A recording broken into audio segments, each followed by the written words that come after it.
Imagine for a moment a calm, still scroll of rice paper, waiting in a quiet room, and as you gaze upon it, my voice will begin to paint a picture on its surface, not with ink, but with words.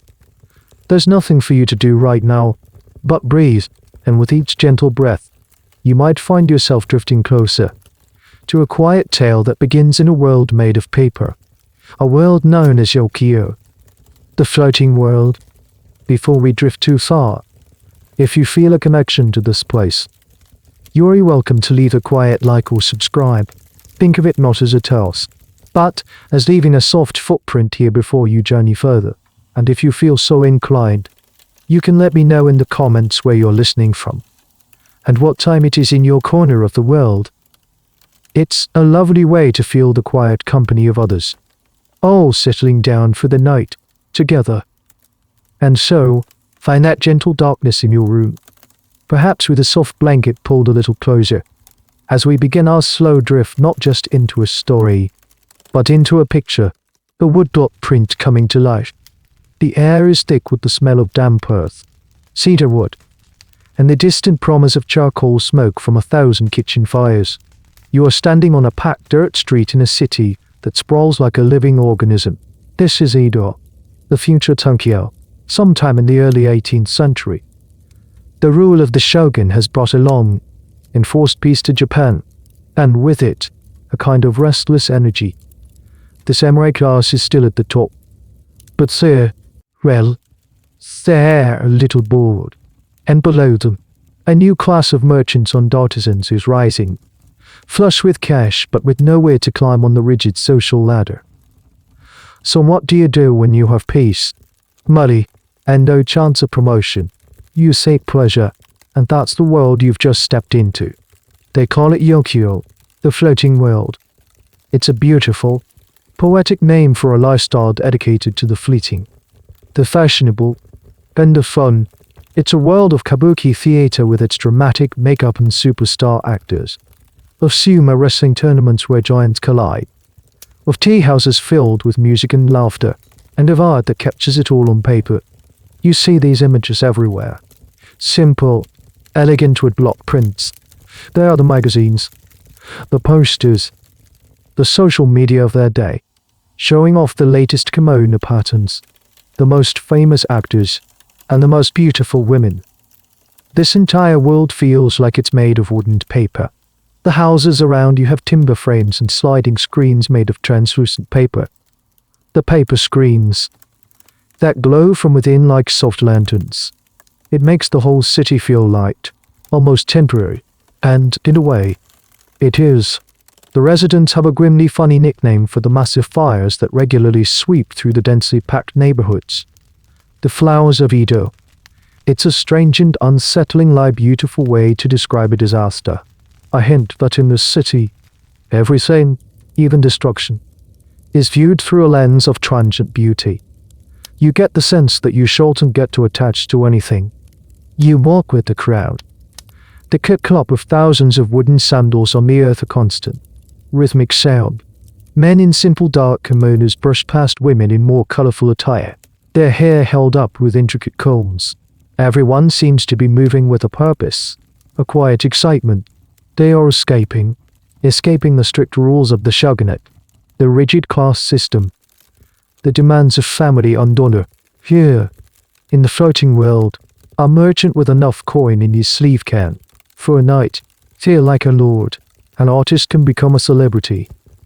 Historians, of course, are still arguing about the true spirit of the floating world. Was it a genuine, life-affirming philosophy? A way of finding beauty in the present moment because the future was so uncertain?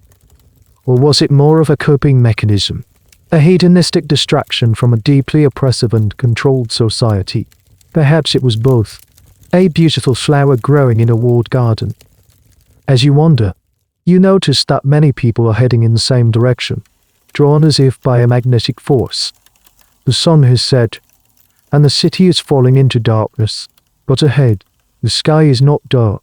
It has a soft, permanent glow, a haze of orange and yellow light that promises something more. It promises a place where the rules of the daytime world are completely suspended. A district where the paper lanterns burn all night. Every night. A city within a city, built entirely for pleasure, and without even making a conscious decision. Your feet are carrying you towards it, towards the heart of the floating world, where the most beautiful and tragic flowers bloom. The glow intensifies as you draw closer, pulling you and the shuffling crowd forward. The sounds of the wider city begin to fall away, replaced by a low, enticing hum. It's the sound of music, of laughter, and of whispered promises. You round a final bend, and there it is, the source of the light. It's not one single lamp, but hundreds. No, thousands of paper lanterns, hanging from the eaves of every building, lining the street ahead like a river of captured stars. They are red and gold and white, some shaped like globes, others like long cylinders, each painted with delicate calligraphy. The names of houses, the names of women. You have arrived at the entrance to a place known throughout Japan. Yoshiwara, the nightless city. You stand before a single, imposing wooden gate. The Great Gate is the only official way in or out. This isn't just a district, it's an enclosure. You say, the government of the time, the Tokugawa shogunate, had a very practical, if slightly cynical, solution to the messy business of human desire. Instead of trying to stamp it out, which they knew was impossible, they decided to contain it. Yoshiwara was a government-licensed, officially sanctioned district for pleasure. All the brothels, tea houses, and theaters that catered to this world were ordered to move here, away from the respectable parts of Edo. It was a neat and tidy box for the city-essent ideurgers. As you pass through the Great Gate, the atmosphere shifts instantly. The air inside feels warmer, thicker, scented with expensive incense and the sweet perfume of plum blossoms. Even if it isn't the season for them, the noise is different, too. The chaotic clatter of Edo is gone, replaced by the delicate, twanging notes of the shamisen, a three-stringed instrument, drifting from behind paper screens. Everything is beautiful, deliberately so. The main thoroughfare, the Nakano-cho, is wide and immaculately swept. Graceful willow trees and carefully pruned cherry trees line the avenue, their branches looking like strokes of ink against the lantern-lit sky. Just inside the gate, you notice something curious. A small guardhouse, where men are stopping.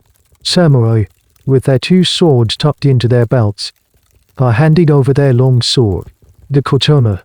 This is a strict rule Yoshiwara. All weapons must be checked at the gate. It's a fascinating detail.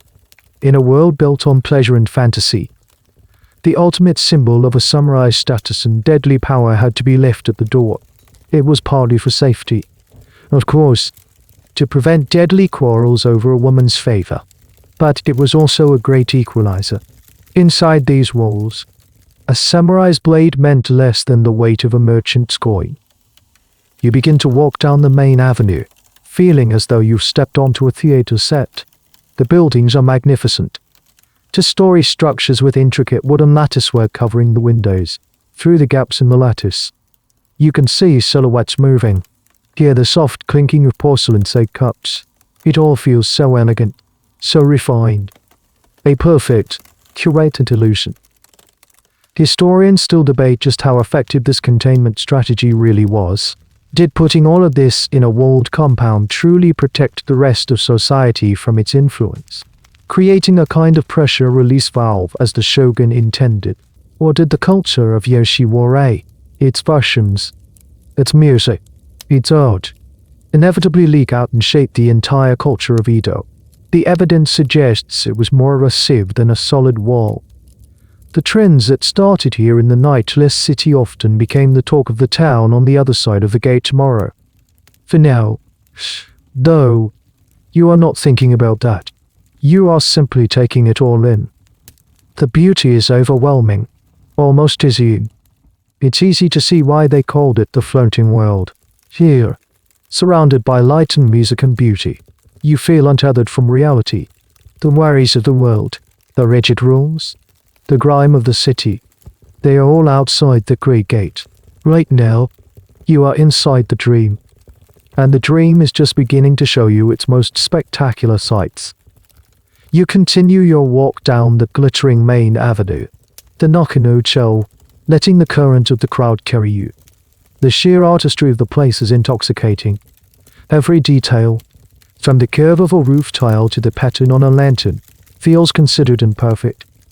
But a flicker of curiosity pulls you away from the main thoroughfare. You turn down a smaller, quieter side street. The lanterns here are fewer, the music more distant. The street ends abruptly, not at another charming tea house, but it is solid. An adorned wooden wall. It's high, higher than you expected. You follow it for a short distance and come to the edge of the entire compound. And here, you find the district's other great boundary, a moat.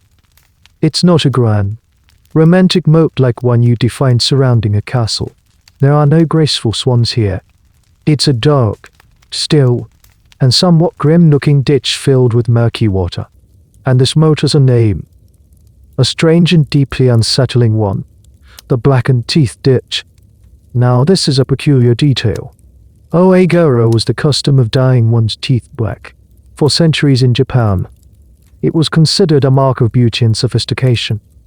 Practiced by aristocratic women, married women, and, of course, the courtesans of Yoshiwara. The lacquer used was made from a mixture of iron filings dissolved in vinegar, which, when combined with vegetable tannins, created a rich, permanent black coating. It was a symbol of status and commitment, so why name a ditch after it? The grim joke, you realize, is that the water in this moat was so stagnant, so polluted with the district refuse, that its dark, scummy surface resembled the black lacquer used for this cosmetic ritual.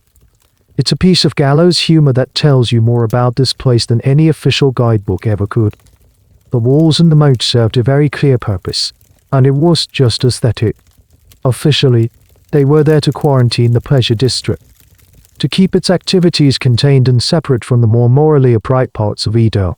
A tidy solution, but as you stand there, looking at the dark water, another, more chilling function becomes clear. These walls weren't just designed to keep the outside world out. They were designed to keep the residents in. You entered through the single great gate, a grand entrance for paying customers, but for the thousands of women who lived and worked within these walls, that gate was a cruel illusion of freedom. You could come and go as you pleased. They could not. The walls, the moat, and the guards at the gate ensured that Yoshiwara was, for all its beauty and light, an inescapable prison. Academics are still in discussion about the primary motivation behind this design. Was the shogunate's main goal truly moral purity? A genuine attempt to protect public decency by creating a necessary evil in a controlled environment? Or was it, as is often the case, about something far more practical, control and money, by forcing all sanctioned prostitution into one single, walled-off location with one main entrance? The government could monitor everything.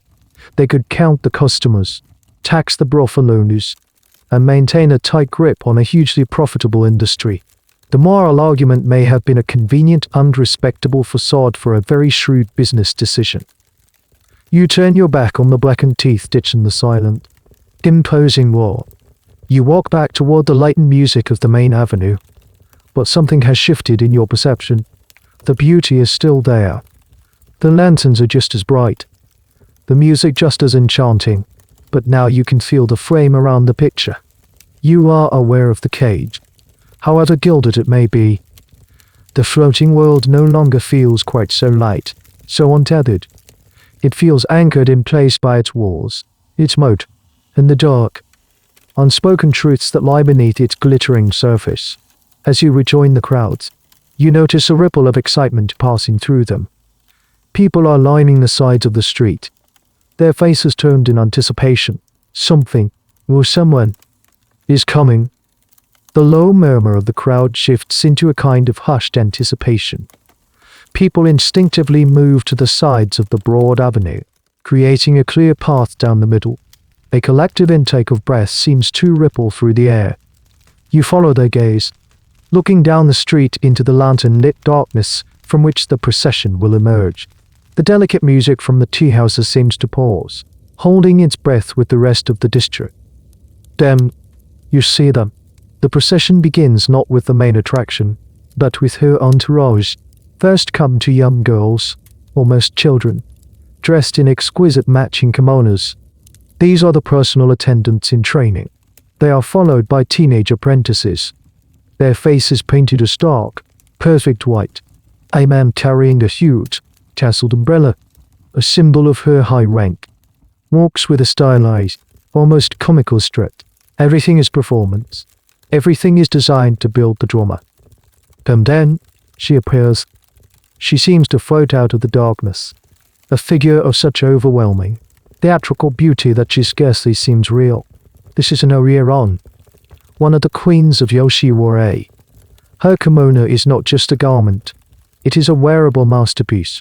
It's made of heavy, brocaded silk, padded at the hem, and so lavishly embroidered with gold thread, cranes, and chrysanthemums that it must weigh a staggering amount.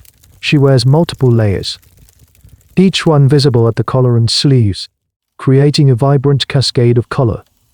Her hair is a sculpture. It's arranged in a wide, complex style, festooned with an entire treasury of ornaments, dozens of long, glittering hairpins made of tortoiseshell, silver, and coral stick out like a radiant crown. Her face is a perfect, emotionless as mask of white makeup. Her eyebrows are painted high on her forehead, and her lips are a small, perfect red bud. She is less a person and more a living work of art. But it's her movement that truly captures your attention. She isn't walking, she is progressing. On her feet are towering black lacquered clogs that are at least 8 inches high. To move in them at all seems impossible, but she does so with a strange, hypnotic grace. She performs a specific, ritualized walk known as the outside 8 walk. With each step, she swings one leg out in a wide, sweeping semicircle before placing the heavy clog down. It's a slow, mesmerizing, and incredibly difficult motion that took her years to perfect. It's less a walk and more a form of rhythmic negotiation with gravity. This entire spectacle is the Courtesans' procession. It was a common sight in Yoshiwara, but it never failed to draw a crowd. This was just a commute, when a client of sufficient wealth and status successfully booked an Oiran's time. She wouldn't just meet him discreetly. She would parade from her brothel to the designated tea house where the engagement would take place, turning the entire journey into a public statement of her desirability and the client's immense wealth. It was the ultimate status symbol for both of them. And here lies a fascinating point of debate among historians. What did this parade truly represent? On one hand, you can see it as a display of the Oiran's incredible power. She was a celebrity, a superstar in this isolated world. She was not a common prostitute. She commanded immense fees and could, in theory, even refuse a client if he didn't meet her standards of culture and etiquette. In this view, the procession is her victory lap, a demonstration of her exalted position at the very top of the social pyramid of the floating world. But there's another, more cynical interpretation. Was she really the one in power? Or was she merely the most valuable asset of the brothel owner who possessed her contract? In this light, the procession looks very different. It becomes a marketing tool, a brothel owner parading his most prized possession to advertise her availability and drive up her price. The heavy costume, the restrictive shoes, the emotionals as makeup. They transform her from a woman into a beautiful, priceless object being put on display. Was she a queen on her throne, or a peacock in a golden cage? The truth is likely somewhere uncomfortably in the middle. As she passes by, you are close enough to see the strain in the muscles of her neck, holding up the heavy wig. You catch a glimpse of the concentration in her eyes, focused on executing the next perfect, sweeping step.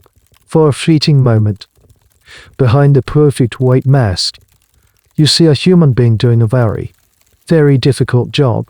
Then she is gone. A dazzling vision of silk and gold, leaving behind only the faint scent of her perfume and a street full of awestruck spectators. You've just witnessed the pinnacle of the dream. But now you can't help but wonder about the cost of being such a perfect, beautiful spectacle. The vision of the Oiran lingers in your mind, a dazzling after-image of silk and gold. The crowd begins to disperse. The spell broken, their chatter now filled with talk of the woman they just saw.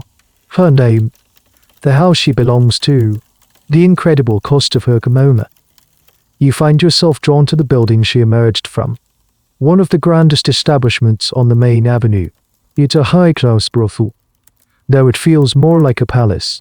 Lanterns bearing the house's crest, buffon, hang from the ornate eaves. You can't go inside, of course, not without an introduction into Mountain of Gold, but you can imagine. You can piece together the stories you've heard. The figures whispered in armed envy. The cost of spending time with a woman like the one you just saw is almost beyond comprehension.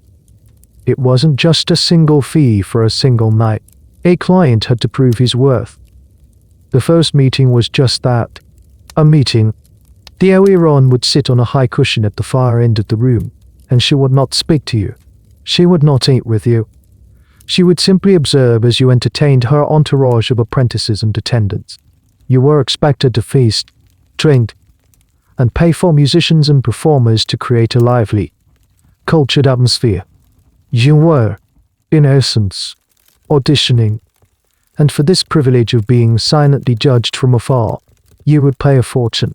If she found you crude, uncultured, or simply boring, she would turn her face away, and you would never be invited back. If you passed this first test, a second meeting would be arranged, and you would move a little closer to her, and a third, only after proving your sophistication, your wit, and, most importantly, the bottomless depth of your pockets over several ruinously expensive evenings, might you finally earn the right to her company. The entire process was designed to be as elaborate and expensive as possible. One estimate from the period suggests that the full cost of successfully becoming an Oiran's patron was roughly equivalent to a middle-class merchant's entire yearly income. But here is the truly staggering part. Almost none of that money went to the Oiran herself. It went to the owner of the house. And the Oiran, despite her celebrity status, was in debt. A crushing, astronomical, and inescapable mountain of debt. From the moment a young girl was sold into one of these high-class houses, often as a child, a ledger was opened in her name. The house paid for everything: her food, her lodging, her medical care, but most significantly, it paid for her assets. Those magnificent kimonos, each one could cost more than a small house. The collection of tortoiseshell hairpins, a fortune. Her lessons in music, dance, calligraphy, the tea ceremony, and the complex art of conversation, all billed to her account. The cost of her own debut, the very parties that established her as a courtesan, was added to her debt. She was being groomed to be a priceless treasure, and she was being forced to pay for her own gilding. The system was ingeniously cruel. The more successful and famous she became, the more lavish her required wardrobe and lifestyle became, and the deeper into debt she sunk. This financial structure is a point of ongoing fascination in horror for scholars. Some argue it was a twisted form of investment, allowing a woman to build a persona that could eventually, theoretically, led to her being bought out of her contract by a wealthy patron who wished to make her his wife or exclusive mistress. This was the ultimate fantasy, the happily ever after of Yoshiwara. But the reality was much grimmer. How many women actually achieved this? The numbers are vanishingly small. For the vast majority, the debt was a life sentence. It was a chain made not of iron, but of silk and gold. It ensured that no matter how much she earned for the house, she remained its property. She was an asset that was also a liability. A queen who owned nothing but the colossal sum of her own expense. You look again at the grand facade of the brothel, at the glowing fan crest on the lanterns. It doesn't look like a palace anymore. It looks like a bank. A very beautiful, very cruel bank that deals not in gold coins, but in the lives of women, meticulously recorded in ledgers from which there is almost no escape. You realize the procession you saw was not just a parade of beauty, but a parade of debt. The heavier the silk, the deeper the numbers in the book. The grand brothel, the Ukiyo, now seems almost fortress-like in its opulence. The light from its lantern spills onto the street, but it feels like a private, exclusive light that isn't meant for you. The memory of the Oiran is already fading, becoming less like a real person and more like a character from a play. The main avenue, the Nakano-cho, is still the heart of Yoshiwara, but you feel appalled to see the veins, the capillaries, the hidden pathways of this strange city. You turn your back on the bright river of lanterns, step into one of the narrow alleys that branch off from it. Immediately, the world changes. The air grows cooler, trapped between the tightly packed buildings. The ground beneath your feet is less even, and you have to watch your step. The quality of the light is different, too. The elegant, artfully painted lanterns are replaced by cheaper, simpler ones that cast long, dancing shadows, making the alley feel like a world of flickering ghosts. The refined music of the shamisen is gone. Here, the sounds are louder, coarser, more human. You hear boisterous laughter from behind a thin paper screen. The sharp clatter of a dropped plate, a snippet of a drinking song sung off key. The scent of expensive incense is replaced by the smell of cheap sake, frying oil, and the faint, ever-present odor of the nearby moat. This is the working class part of the dream, the engine room that powers the fantasy on the main street. The buildings are smaller, crammed together, their wooden facades weathered and dark. And here, you see a different kind of display. It's called the shop for showing, instead of hiding behind elegant screens and layers of etiquette. The women here are seated on display in a room that opens directly onto the alley, separated from you only by a wooden or bamboo lattice. They sit on a raised, tatami-matted platform, arranged like dolls in a display case. These are the lattice prostitutes. Their kimonos are made not of heavy silk, but of simpler, printed cotton. Their hairstyles are less elaborate, their makeup less of a perfect mask, and unlike the silent, observing Oiran, these women are working. They chat with each other, they laugh, and they watch the men who pass by, trying to catch someone's eye. Some might call out a playful greeting. They are not waiting to be chosen through a complex ritual. They are actively marketing themselves. It's a strange and jarringly direct system. And to make it even more transcational, there were popular guidebooks. Edo was a surprisingly literate city, and men would often consult pocket-sized woodblock printed books, the customer review guides. That were essentially customer review guides for the women of Yoshiwara. These guides would list the women by house, rank them, and offer short, often witty or cruel, critiques of their appearance, their skills in conversation and music, and their general personality, graceful as a willow, one might say, a bit too fond of sake. Another might warn, it was a system that commodifies these women down to a few lines of clever text. You watch the men strolling past these lattice storefronts. They pause, they look, they compare, perhaps mentally checking what they've read in their guides. It's a slow, deliberate form of shopping. The women, for their part, sit under the gaze, some feigning indifference, others offering a hopeful smile. And this is where historians find a complex and difficult question to answer. Was there any agency for the women in these cages? On the surface, it seems like a completely powerless position, being put on display for anonymous judgment, but some accounts suggest that within this rigid system, there were tiny acts of rebellion or choice. A woman might subtly turn away from a man she disliked. She might offer a warmer smile to someone who seemed kind. It's a debate that continues because it touches on the very nature of survival.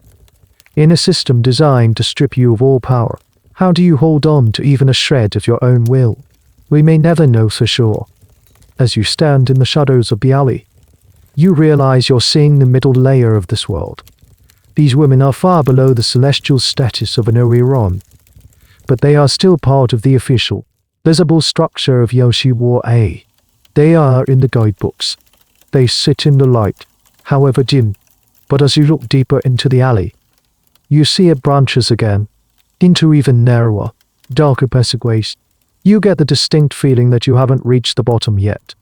There is another level below this, a place where the lanterns don't reach, where the guidebooks don't bother to go, and where the women have no ladders to sit behind because they don't even have a window to sit in. You take a hesitant step, leaving the relative brightness of the alley of the latticed prostitutes behind. You are now entering the labyrinthine backstreets of Yoshiwara, the places that are not on any map, not depicted in any beautiful woodblock print. The air here is heavy and still, thick with the smell of unwashed bodies, sheep cooking, and dampness. The ground is muddy and uneven, and you have to feel your way forward in the near-total darkness. The glamorous floating world feels a million miles away. It feels like you have slipped through a crack in the stage set and ended up in the grime and chaos backstage. Here, there are no grand houses or even organized storefronts. There are just dilapidated wooden tenements, little more than shacks, leaning against each other for support. They are called row houses.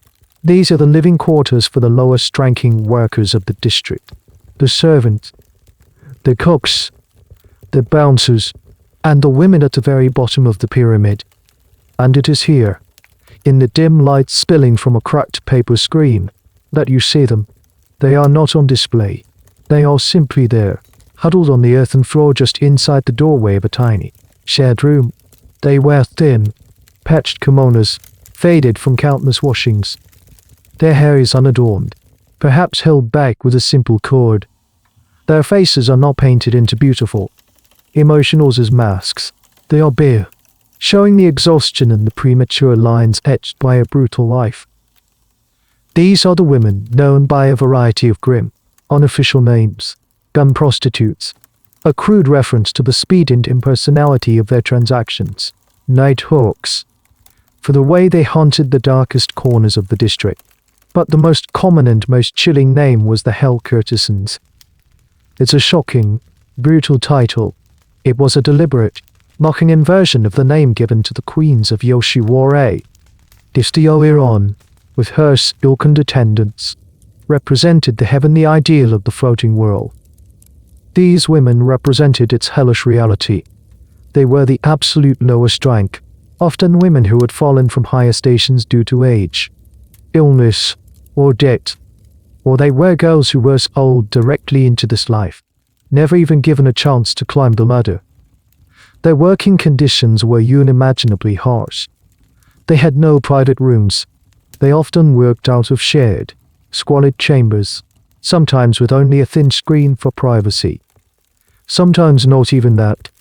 Their clients were not wealthy merchants or high-ranking samurai, but laborers, servants, and down on their luck Ronin who could only afford the absolute minimum price. One of the most heartbreaking details of their existence, a tidbit you might find buried in an obscure academic text, concerns their bedding. In the higher class houses, a courtesan had her own set of luxurious futons. For the Hell Courtesans, the bedding was often just a single, thin pallet laid on the floor, and it wasn't even theirs. It was the property of the house owner, and they were often forced to share it, rotating its use with other women in a grim hot bunking system. This lack of a personal space, even a bed, speaks volumes about how thoroughly they were dehumanized. Historians grapple with the very existence of this class of women, because it so completely shatters the romanticized image of Yoshiwara. Was the system always this stratified, or did the creation of the Hell Courtesan class happen over time? As the district grew and the financial pressures on the brothel owners increased, the prevailing theory is that it was an inevitable consequence of the debt-based system. Women who failed to attract wealthy clients, or who became ill, would see their debt spiral out of control with no hope of generating the income needed to even service the interest. They would be demoted, step by step, down the ladder, until they landed here. In the mud and the darkness, it was a brutal form of social and economic gravity. You stand there in the shadows, an unseen observer of this quiet, desperate world. There is no music here, no laughter, just the weary silence of survival. A woman coughs, a deep, racking sound that echoes in the narrow space. Another stares blankly into the darkness, her face a canvas of utter resignation. You have finally found the bottom of the floating world, and you realize it doesn't float at all. It is built on a foundation of solid, unyielding human suffering. The beautiful dream of Yoshiwara is being paid for, minute by minute, by the women living in this waking nightmare. In the oppressive quiet of the back alleys, the raw, unvarnished reality of Yoshiwara settles upon you. The term hell courtesan is not just a cruel nickname. It's a precise description of a state of being, and the core of that hell, the very architecture of its walls, was a system of debt so perfect in its cruelty that it became a multi-generational trap. You watch as a rough-looking man, a minor functionary from one of the brothels, makes his rounds. He carries a small, battered ledger and a writing kit. He stops at one of the shacks, exchanges a few harsh words with the woman inside, and makes a mark in his book. This is the accounting of hell, and every single mark is a stone added to an already uncarryable weight. The debt began the moment the girl entered Yoshiwara. For a high-ranking Oiran, that debt was built on luxury. For a hell courtesan, it was built on the bare necessities of survival, but with the same inescapable logic. It often started with the advance paid to her family. Many of these women were sold as children by impoverished rural families facing starvation. A broker would arrive in a village and offer a sum of money, a lifeline, in exchange for a daughter. The family, seeing no other option, would agree. That initial sum, the price of a human life, became the opening entry in the girl's ledger. It was a debt she owed before she even knew what debt was. Then, the costs of her existence were added, day by day. Her lodging, even in this squalid tenement, had a price. The thin, coarse kimono on her back was a rental, and the fee was added to her tab. The meager bowl of rice and pickles she ate for dinner was not a provision. It was a loan. Even the cheap makeup she might use to try and hide the signs of exhaustion or illness had to be bought from the house, at an inflated price, on credit. The most insidious part of the system was that the women had no control over the accounting. They were often illiterate and had no way of checking the ledgers. The house owner or his clerk held all the power. Fees could be invented, prices inflated, and interest compounded at rates that are still shocking to modern economists. A woman could work every single night for a year and find, at the end of it, that her debt was even larger than when she started. It was a treadmill designed for you to run on, but never, ever move forward. And what did this debt buy the brothel owner? Absolute control. A woman in debt was not an employee. She was property. She could not leave. Attempting to flee was not just breaking a rule. It was a crime, the equivalent of a slave escaping. The debt was her legal chain, recognized by the authorities of the shogunate. Here's a particularly cruel and little-known aspect of this system. The debt could be inherited, not in the way a family inherits wealth, but in a far more twisted manner. Sometimes, a desperate brothel owner would arrange for one of his indebted women to be adopted by another, older woman who was also hopelessly in debt. The younger woman would then legally inherit the older woman's debt on top of her own, binding them together in a shared financial prison. This was sometimes framed as an act of kindness, giving the younger woman a mother in the district, but it was purely a financial instrument to ensure the debt was never written off. The academic world still debates the nuances of this system. Was it universally and uniformly this brutal? Or were there some kind of house owners who might forgive a portion of a woman's debt upon her retirement? While a few isolated accounts of such benevolence exist, they appear to be the rare exception that proves the overwhelmingly cruel rule. The fundamental business model of Yoshiwara, especially in the lower-tier houses, relied on the debt being unpayable. It was the only way to guarantee a permanent, captive workforce. You see the functionary finish his work and move on, his ledger filled with the tiny, scratching marks that represent ruined lives. The woman he spoke to slumps back into the shadows of her doorway. Her face is a mask of weary despair. She is not working to earn money. She is not working to build a future. She is working in a futile, lifelong struggle against a number that is designed to grow forever. Every transaction, every forced smile, every moment of her existence only serves to dig her deeper into the hole she was thrown into as a child. This wasn't a job.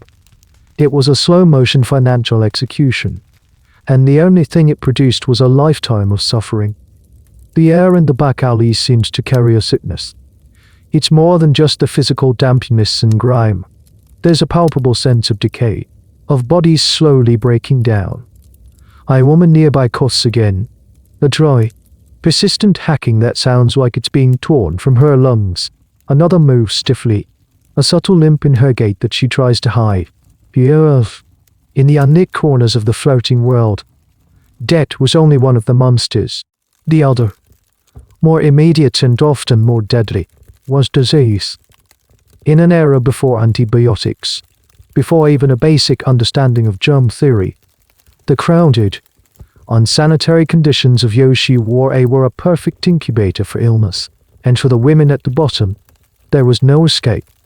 They were exposed to a constant stream of clients from all walks of life, travelers, sailors, soldiers, who brought with them not just their money, but the contagiousness of the outside world. The most devastating of these was syphilis, in 18th century Edo. It was a terrifying and widespread disease, and in Yoshiwara, it was an epidemic. It was so common, in fact, that it had a poetic, tragically beautiful nickname, the plum poison. The name came from the shape and color of the initial sores, which were said to resemble small plums. It's a classic example of the floating world's tendency to aesthetic, i.e. even the most horrific realities. For a woman who contracted the plum poison, the future was a slow, agonizing descent. The initial stages might be treatable, or at least manageable, with the crude remedies of the time. Herbal concoctions and, most notoriously, mercury. Mercury treatments were excruciatingly painful and often caused as much damage as the disease itself, leading to true frosts, nerve damage, and madness, for a hell-called sane. Even these torturous treatments were a luxury she likely couldn't afford. Any medical care provided by the house would, of course, be added to her ever-growing debt. As the disease progressed, its effects became impossible to hide. The telltale rashes, the open sores, the slow decay of the nose and palate, a woman's primary asset. Her physical appearance was destroyed from the inside out. Her value to the brothel owner would plummet. She would be demoted further and further, forced to take on any client, no matter how low-paying or dangerous, in a desperate attempt to continue justifying her existence on the ledger. And syphilis was not the only spectre. Tuberculosis, known then as the wasting disease, was rampant in the crowded, poorly ventilated tenements. Malnutrition weakened immune systems, making every woman vulnerable to dysentery, influenza, and a host of other infections. A simple cut could become a fatal case of sepsis. Here is a truly bizarre and sad detail from the medical history of the time. Some courtesans, desperate to create a pale, ethereal complexion considered beautiful, would ingest things like ground-up seashells or talcum powder. While the exact reasoning is lost to us, the practice was not only ineffective but also incredibly dangerous, leading to severe digestive issues and internal damage. It was a tragic attempt to conform to a standard of beauty that was literally killing them.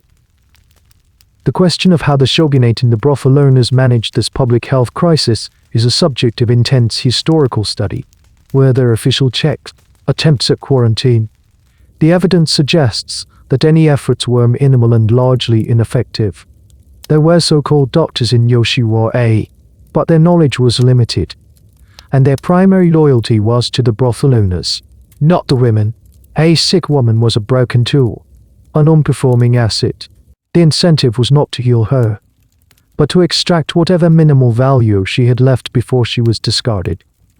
The sounds of coughing echo in the alley. It is the soundtrack of this place. Every cough, every pained movement, is a reminder of the biological reality that underpinned the beautiful fantasy. The Oiran in her silk kimono seems like a figure from another planet. Here, life is not about art and conversation. It is about the body, a body that is a tool for work, a vessel for death, and, inevitably, a breeding ground for diseases that had no name and no cure. The plum poison was blooming all around you in the darkness, a beautiful name for an ugly, inevitable end. In the suffocating intimacy of the back alleys, you become aware of another, quieter tragedy. It's a tragedy not of sickness, but of life itself. You notice a woman, her face etched with a pain that isn't from any visible disease, leaning against the damp wood of a tenement wall, her hand rests protectively on her lower belly. And in that simple, unconscious gesture, you understand. In a world where a woman's body was a commodity, the one thing it was naturally designed to do, create life, was the ultimate liability. Pregnancy was a constant, terrifying risk for every woman in Yoshiwara, from the highest ranking Oiran onto the lowest hell courtesan. For the brothel owner, a pregnant courtesan was a disaster. It meant, at minimum, months of lost income. It meant a change in her body that could render her undesirable. It meant the arrival of a child, another mouth to feed, an anchor of inconvenient humanity in a world built on sterile transactions. The solutions to this problem were brutal and systematic. When a woman discovered she was pregnant, she had very few choices, and none of them were her own. The brothel owner would decide her fate. The most common method of dealing with an unwanted pregnancy was forced abortion. The procedures were crude, dangerous, and performed by back alley practitioners with no real medical knowledge.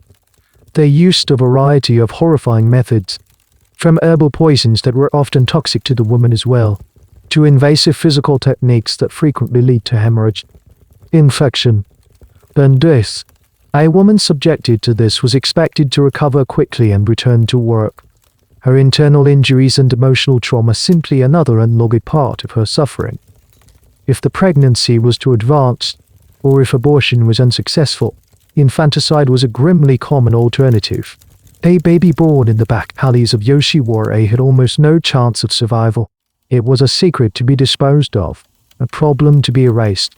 The stories are whispered and hard to substantiate, but they speak of newborns being smothered or abandoned, their tiny bodies left to be found with the morning's refuse. There is a particularly haunting piece of folklore from this period that speaks to this tragedy. It's the belief in water children, the spirits of aborted, stillborn, or infant babies. Small shrines, sometimes hidden in the corners of temples, were dedicated to them, with offerings of small toys or pebbles made by grieving mothers. Whether the women of Yoshiwara were ever allowed or able to make such offerings is a point of debate, but the existence of the belief itself tells you how deeply this trauma was woven into the fabric of the society. It was a grief so profound and so common that it needed its own ghosts. And what if, by some miracle, a child was allowed to live? This was incredibly rare, but it did happen. The child's fate was grim. A boy might be raised to be a servant or a bouncer within the district, his entire world defined by the walls of Yoshiwara from birth. A girl would almost certainly be raised to follow her mother's path. She would become an attendant to a higher-ranking courtesan, and her own ledger of debt would be opened before she even reached puberty. The cycle would begin anew. Her birth was not the start of a new life, but the forging of a new link in an old chain. The historical record on this topic is, unsurprisingly, shrouded in silence and euphemism. Official documents don't speak of abortions or infanticide, but court records from the period, detailing disputes or crimes within Yoshiwara, occasionally let slip the grim reality. A mention of a woman falling ill for a week, or the discovery of a package in the moat. It's in reading between the lines of these cold, bureaucratic texts that historians have pieced together the heartbreaking truth. The woman leaning against the wall straightens up, her face a mask of resolve as a potential client approaches. She forces a smile. Her personal tragedy is hidden away, a secret kept in the darkness of her own body. Here, there was no room for motherhood. There was no space for the ghosts of unborn children. There was only the endless, grinding present, and the need to earn enough to pay for another bowl of rice. Another day of survival in a world that had declared their fertility a curse. The oppressive atmosphere of the back alleys makes the very idea of escape feel like a desperate fantasy. You imagine the thought flickering in the minds of the women here, a tiny, dangerous spark in the overwhelming darkness, the desire to just run, to get beyond the rules, beyond the blackened teeth ditch, and disappear back into the sprawling, anonymous chaos of Edo. It must have been a constant, tantalizing dream, but it was a dream that the masters of Yoshiwara worked very hard to turn into a nightmare. For a woman to attempt an escape, she had to overcome immense physical obstacles. Yoshiwara was designed to be a prison. The high walls and the moat were its most obvious features. There was only one official entrance and exit, the Great Gate. And it was manned 24 hours a day by guards whose sole job was to check people coming in and, more importantly, to identify and stop any of the district's women from leaving without permission. Getting out would require incredible stealth, courage, and probably the help of an accomplice. A woman might try to disguise herself as a male servant, or as a respectable townswoman. She might try to bribe a guard, a risky proposition that could easily backfire. Some of the most desperate tales speak of women trying to swim the foul moat or scale the walls in the dead of night. But escaping the physical compound was only the first, and perhaps easiest, part of the challenge. A runaway courtesan was a fugitive.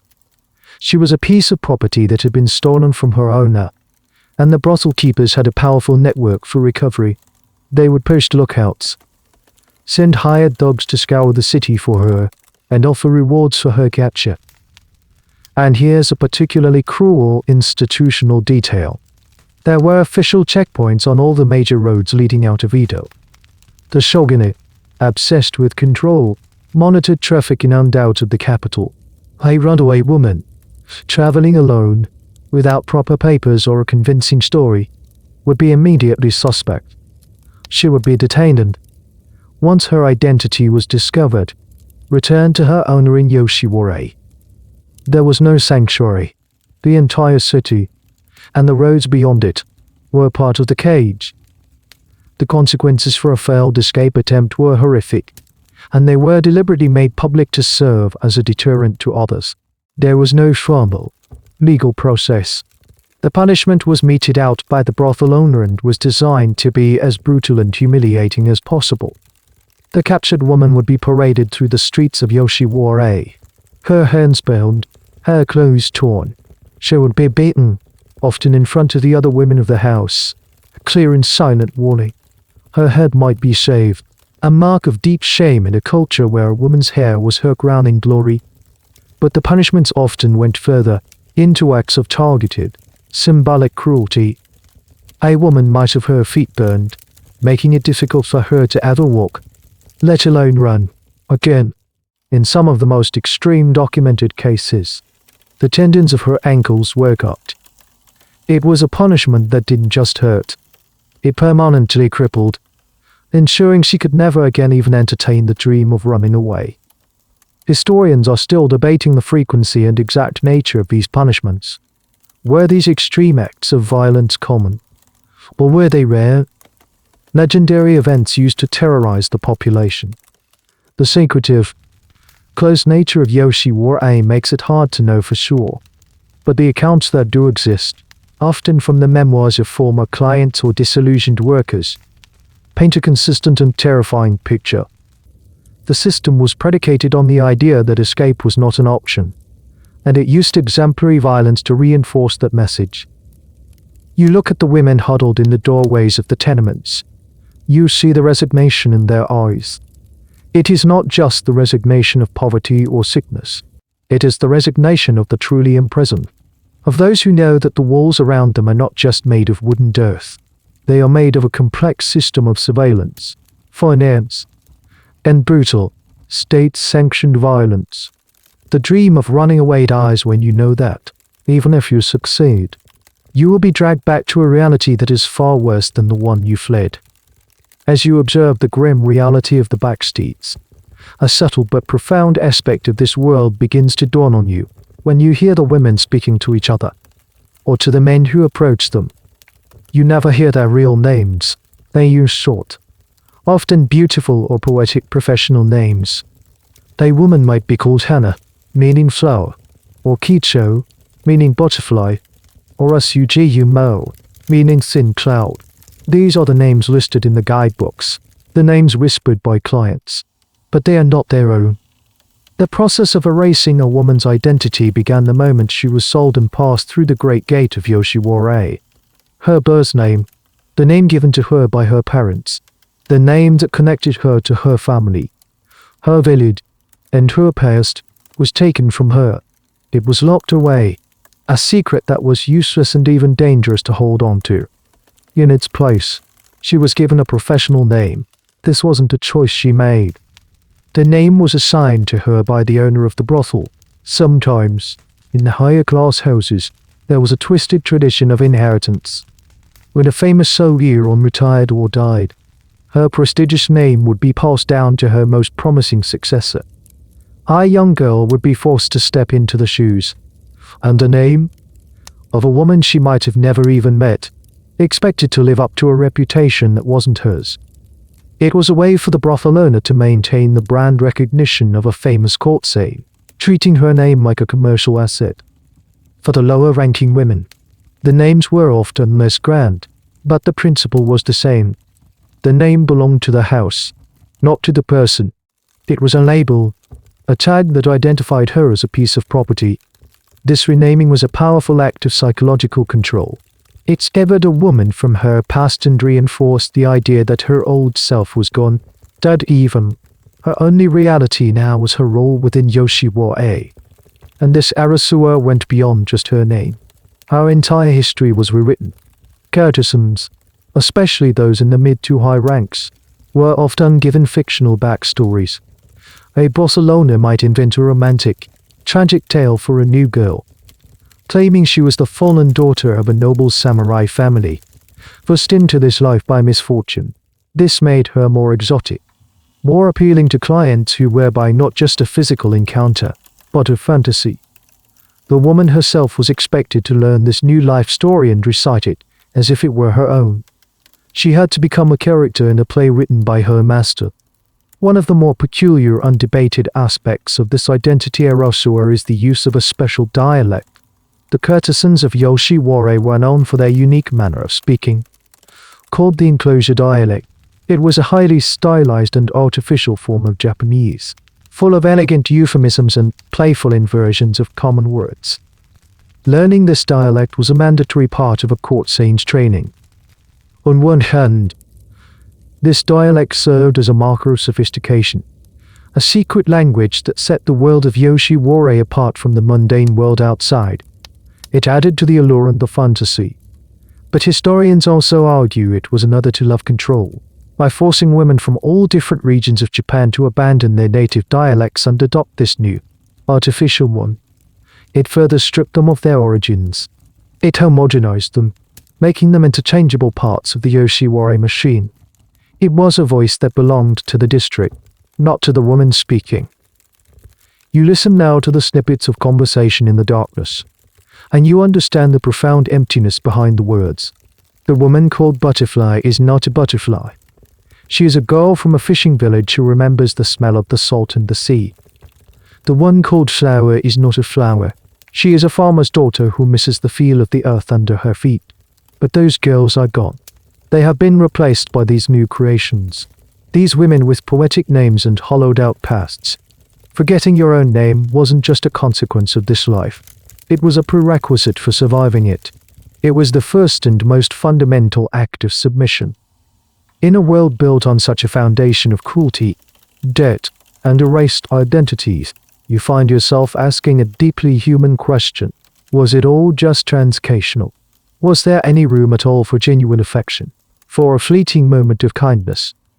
In this meticulously constructed marketplace of desire, it's a question that brings you back from the grim back alleys to the slightly brighter, but no less complicated, world of the tea houses and the mid-tier brothels.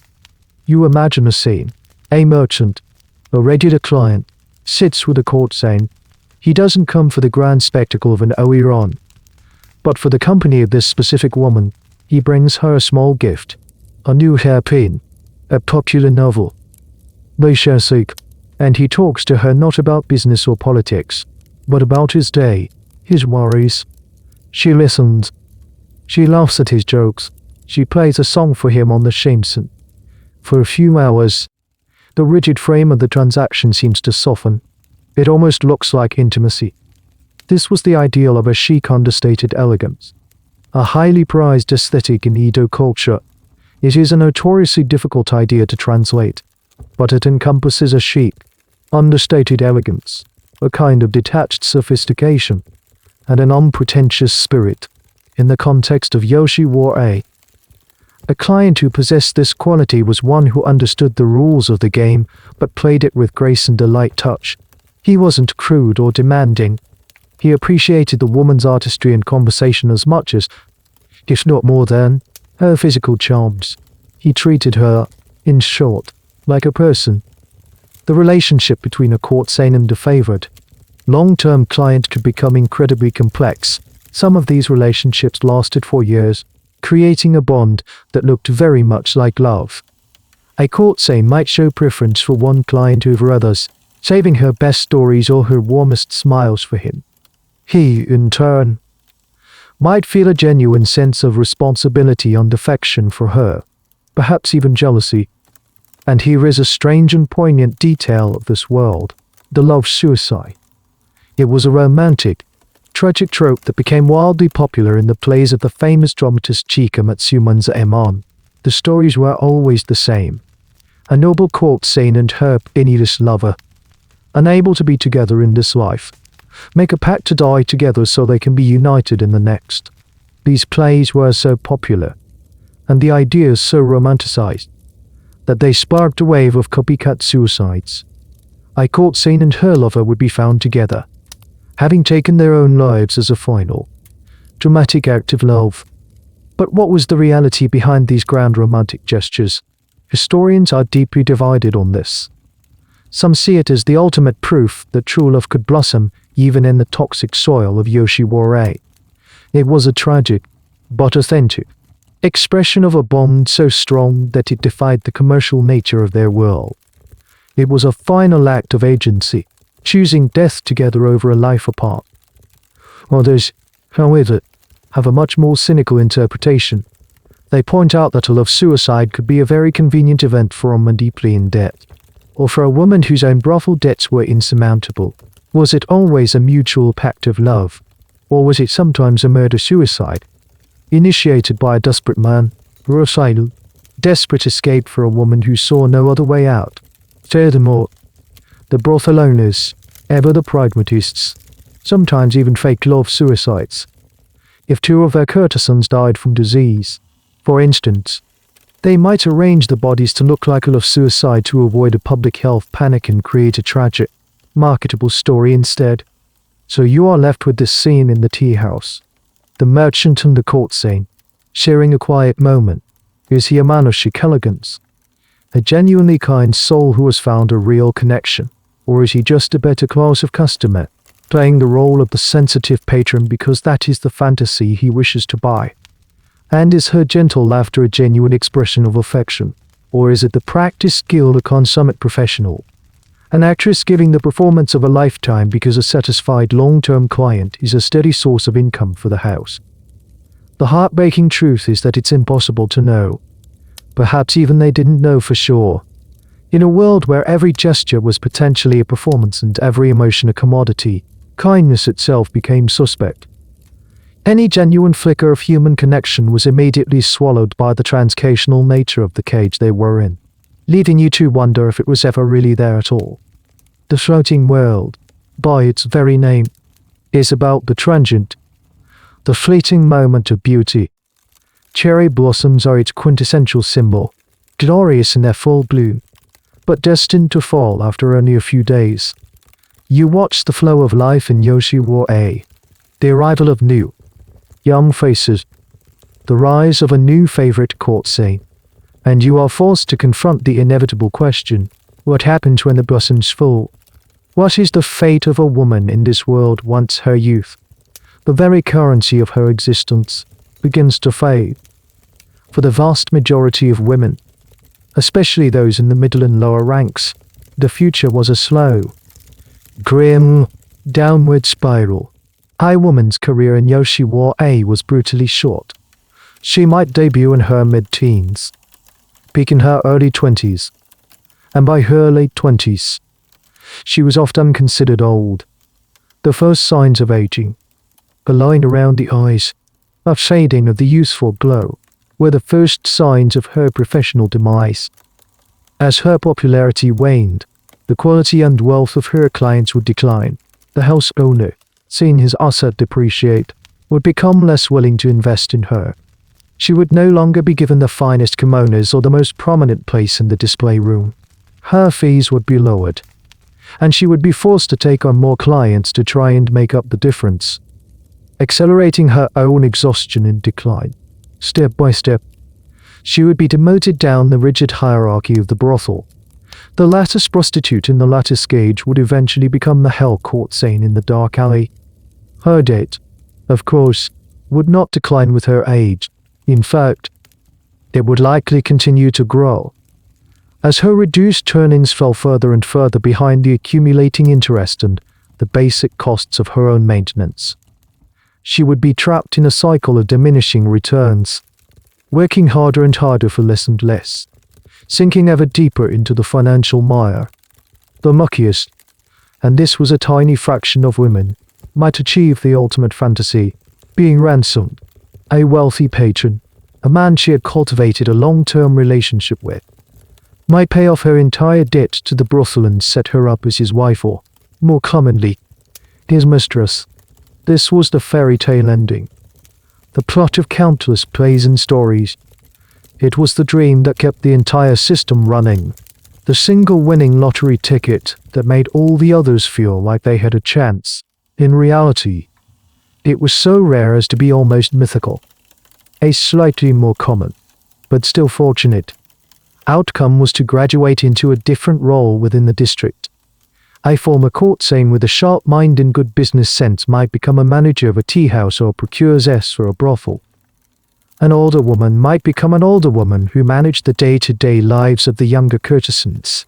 Others might find work as musicians, dancers, or teachers for the new generation of girls. These positions offered a measure of stability and authority, but they also required these women to become complicit in the very system that had exploited them. They became the jailers of their own former prison. And here is a small, sad detail about the end of a career. The official retirement age for a courtesan was 27. It was called reaching her term of service. In theory, if her debt was paid, she was free to go. But this almost never happened. The term retirement was a cruel euphemism. For most, turning 27 simply meant being cast out, with their health broken, no savings, no skills applicable to the outside world, and the social stigma of their former profession clinging to them. Their options were bleak. Some ended up as menial servants, some as beggars, many simply disappeared, their final fate unrecorded. The debate among social historians continues. Was there any kind of social safety net at all? Did the brothel owners feel any responsibility for the women who had earned them fortunes? The overwhelming evidence suggests not. The relationship was purely commercial. An aging courtesan was a machine that had broken down, a tool that had lost its edge. She was, in the cold logic of the business, to be discarded and replaced with a new one. You look at a woman in her mid-20s, perhaps at the very peak of her beauty and fame, she's laughing with a client. The picture of vibrant life, but in the flickering lantern light, you can already see the shadow of the future hanging over her. The clock is ticking. The cherry blossoms are in full, glorious bloom, but the wind is already beginning to stir in the branches. The logical conclusion to a life of debt, disease, and despair is, of course, death. And in the back alleys of Yoshiwara, death was not a dramatic, poetic event. It was a mundane, frequent, and deeply inconvenient occurrence, where a hell courtesan finally succumbed to the plum poison, or tuberculosis, or the complications of a botched abortion. Her passing was not marked by mourning. It was marked by a quiet, grim efficiency. You are a silent observer in the pre-dawn grayness. The revelry of the nightless city has faded, leaving behind a stale, exhausted silence. Two rough-looking men, low-level functionaries of the brothel, emerge from one of the tenements. They carry a long, shapeless bundle between them. It is wrapped in a cheap, woven straw mat, the kind used to protect goods from rain or to wrap fish at the market. This is the coffin. There is no ceremony. There are no prayers whispered. There is no family to weep. The other women of the house watch from the shadows, their faces blank. This is a sight they have seen before, and a sight they know they will one day become. The men move quickly, their footsteps silent on the damp earth. Their task is to dispose of this problem before the district fully awakens, before the first clients of the new day begin to arrive. The body of a deceased lower-class courtesan was a final entry in the brothel's ledger. She was an asset that had become a complete loss. Her outstanding debt, which she had worked her entire life to pay down, would now simply be written off, but even in death, she incurred one final expense, the cost of her own disposal. This fee would be noted by the bookkeepers, a last, posthumous insult. The legal and social status of these women meant they were not entitled to a proper burial. They had no family to claim them, or if they did, the family was either too far away, too poor, or too ashamed to come forward. They could not be interred in a respectable family temple's graveyard. They were, in death as in life, outcasts. So the men carrying the straw mat bundle have a specific destination. They move towards the edge of the district, towards a small, unassuming gate at the rear of the compound, a gate used for deliveries and refuse. They will carry her body out of Yoshiwara and take it to the one place in Edo that would accept it. Here's a particularly grim and dehumanizing detail of the process. The bodies were often not even carried in a dignified manner, to save on the cost of a proper pellet noon or cart. They were sometimes just slung over a single pole, like a piece of luggage, and carried on the shoulders of the two men, or they would be loaded onto a cart with other refuse, treated as just another piece of the district's trash to be cleared away. The historical evidence for these practices is chillingly matter-of-fact. Temple records and municipal documents from the period discuss the disposal of bodies from Yoshiwara in cold, bureaucratic language. They were a public health concern, a logistical problem to be managed. There is an ongoing scholarly discussion about whether this process was always this brutal. Did no one ever intervene? Did no one show a moment's compassion? It seems that the system was so powerful, and the dehumanization of these women so complete, that their final journey was stripped of every last shred of dignity. The floating world, which had consumed their lives, had no use for their deaths. You watch the two men and their burden disappear into the morning mist. The straw mat is thin, and you can see the outline of the small, frail body within. There is no name on this makeshift coffin. There is no marker to say who she was, where she came from, or what dreams she might have once had. She is just another piece of refuse from the nightless city, on her way to a place specifically designated for the unwanted, the unclaimed, and the forgotten, a place they called the throwaway temple. And in your mind, you find yourself following her on that final, silent journey. Your perspective shifts. You are no longer within the glowing, lantern-lit confines of Yoshiwara. You are outside the walls now, following the two men as they carry their sad burden through the waking streets of Edo. Here, the world is grey and functional. People are starting their day, the clatter of workshop hammers and the calls of street vendors filling the air. No one pays the men in their straw-apt parcel any mind. It's a sight that is unpleasant, but not entirely unfamiliar. Their journey is not a long one. Just a short distance from the rear gate of Yoshiwara, in a somewhat bleak and undesirable part of the city, lies a small Buddhist temple. It doesn't look like the grand, wealthy temples you might see in other parts of Edo. There are no magnificent, sweeping roofs or exquisitely manicured gardens. The wooden gate is weathered on grey. The plaster on the surrounding walls is cracked, and the grounds are overgrown with weeds. It has an air of weary neglect. This is the temple of Jokng, and it had a grim, unofficial nickname. It was known as the Throwaway Temple or the Dumping Temple for generations. This was the designated place for the bodies from Yoshiwara. When a courtesan died without a family to claim her or the money for a proper funeral, this is where she ended up. The two men arrive at the gate, which is opened for them by a silent Sundaman. They carry the body inside, not to a beautiful prayer hall, but to a designated spot at the rear of the temple grounds. Here, there is a large, open pit in the earth. It is a mass grave. Without ceremony, without a single word spoken, they unceremoniously drop their burden into the pit. They turn, receive a small token payment from the monk for their services, and leave. Their job is done. The entire process has taken less than 5 minutes. Jokng was established in the mid-17th century, not long after Yoshiwara itself was created. Its proximity to the pleasure district was no accident. From its very inception, it had this grim and thankless duty. The authorities needed a place to handle the inconvenient dead from their licensed brothel district, and Jokng was it. Why this particular temple? The history is a little murky, but it seems Jokng belonged to a Buddhist sect that was more willing than others to perform funeral rites for those on the margins of society, criminals, outcasts, and the nameless dead, while other, more prestigious temples might have refused this duty, seeing it as beneath them or spiritually polluting. The monks of Jokng accepted it. A particularly sad and little-known fact about the temple is what happened during great disasters. Edo was a city of fires, earthquakes, and epidemics during a major catastrophe.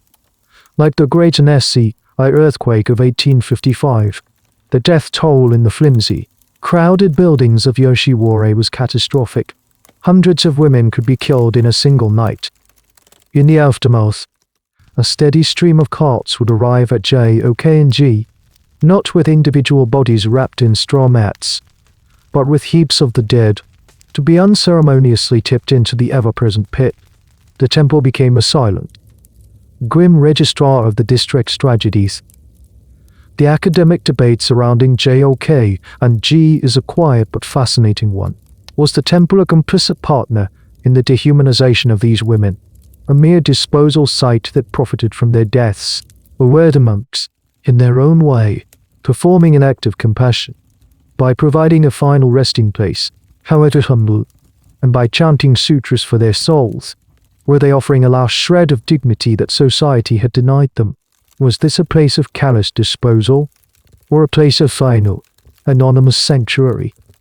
You stand in the quiet, re-choked grounds of the throwaway temple. The morning sun casts long shadows from the crooked headstones of the few marked graves. You can almost feel the weight of the ground beneath your feet. The immense, silent pressure of the countless, nameless bodies that have been laid to rest here. This small, forgotten temple is the final, hidden truth of Yoshiwara, the beautiful floating world, with all its lightened music and silk, ends here, in a silent pit, in a place whose very name means to be thrown away and forgotten. The air in the temple grounds is heavy with more than just the morning dew. It's heavy with the unspoken presence of the dead. You look at the patch of earth, the unremarkable ground at the rear of the temple. There is no grand monument, no ornate marker, just soil and weeds. But you know what lies beneath.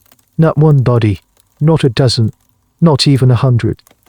The records kept by the temple, passed down through generations of monks.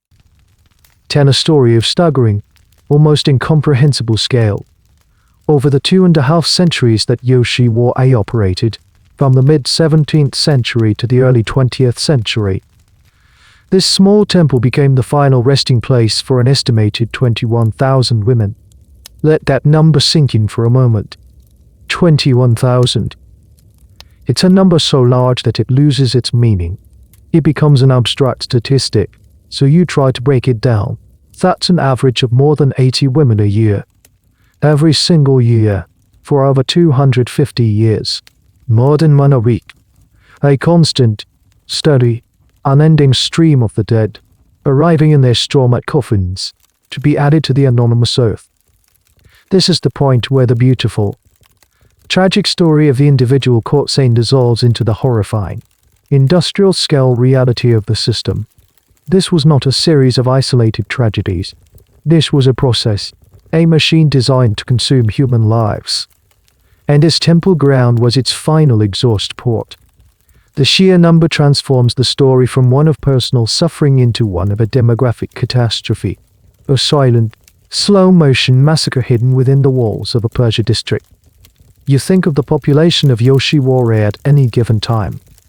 Historians estimate that it fluctuated over the centuries, but there were typically several thousand courtesans living and working there at once. To know that a population of 21 Joro lies buried just outside the walls gives you a terrifying sense of the turnover rate. It tells you how short the lives were, how quickly the women were used up and replaced by a fresh supply of girls brought in from the impoverished countryside. One of the most poignant details buried in the temple's history is the official number recorded on the main memorial that stands there today. The number is not a round estimate, it's chillingly specific. Ashi Wulo. Where did this exact number come from? It's based on the death registers kept by Buddhist temples. These registers are the primary sources historians use to reconstruct the demographics of the past. However, there's a fierce debate about the accuracy of this number. Some historians argue that the true number is likely much higher. The temple's records, they suggest, might be incomplete. What about the women who were disposed of even more informally? The bodies thrown into the moat or buried in unmarked pits during times of chaos. What about the newborns, the ghosts of the water children, who were almost certainly never recorded? The number 21, 56 in this view, is a conservative baseline, the absolute minimum number of documented souls. Others argue the number might be slightly inflated, perhaps incorporating other outcasts and nameless dead from the surrounding neighborhood, not just the women of Yoshiwara. But even if you accept the lower estimates, the scale remains devastating. The debate over the precise number, in a way, misses the larger point. Whether it was 20, 0 or 25, Ajo, the ground beneath your feet is a mass grave of almost unimaginable density. You try to picture them, not as a number, but as individuals. 21,000 women who once had names, families, hopes, women who laughed, and cried, and sang songs, women who arranged their hair in the morning and looked at their own reflections. Each one of them ended her journey here. In this small patch of earth, the weight of it is crushing. The silence at the temple grounds is no longer peaceful. It is the silence of erased histories, of stories that were never told, of voices that were permanently silenced. The throwaway temple is not just a graveyard. It is an archive of suffering, and the collection it holds is one of the largest and saddest in the city's long history. In the crushing silence of the temple grounds, surrounded by the ghosts of 21,000 nameless women, it feels as if this tragic anonymity is the final word. The system was too perfect, the Arasua too complete. For centuries, the monks of Jok and Ji performed their grim duty, accepting the bodies, chanting the necessary sutras, and maintaining the quiet, horrifying status quo. The pit was filled, tilted over, and a new one was dug. The cycle was as relentless and impersonal as the changing of the seasons. But then, in the middle of the 19th century, A man arrived who decided that the final word would not be anonymity. His name was Seinyu, and he was the head priest of JOKNG. He was not a firebrand revolutionary or a political activist. He was a quiet man, a monk who had inherited this temple and its terrible duty. He had witnessed the daily tragedy, the endless arrival of the Stromet bundles, and he saw a particularly horrific influx of bodies after the Great NSEI earthquake of 1855. And something in him broke, or perhaps something was built. He decided to stage a rebellion. It was not a rebellion of swords or protests. It was a rebellion of compassion, whispered in the form of a prayer. Seinyu began to do something that was unheard of for these women. He started giving them proper posthumous Buddhist names. In Japanese Buddhism, a posthumous name is a new name given to the deceased, meant to guide their spirit in the afterlife and prevent them from looking back at their earthly existence. It is an act of profound spiritual significance, a final, sacred rite of passage. For the women of Yoshiwara, who had their birth names stolen from them and were forced to wear artificial ones, this was a revolutionary act. Seinyu was giving them back an identity in death, a sacred and permanent one, that directly counteracted the erosia they suffered in life. He was seeing them not as discarded courtesans, but as individual souls deserving of a name. And here is the quiet, radical detail of his rebellion. A posthumous name was not typically free.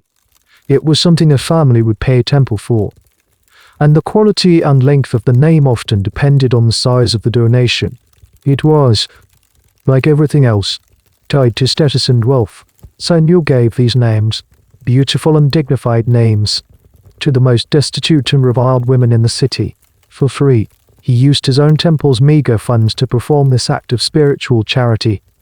In a world that had commodifized every inch of their bodies and every moment of their lives, his quiet rebellion was to decommodify their souls.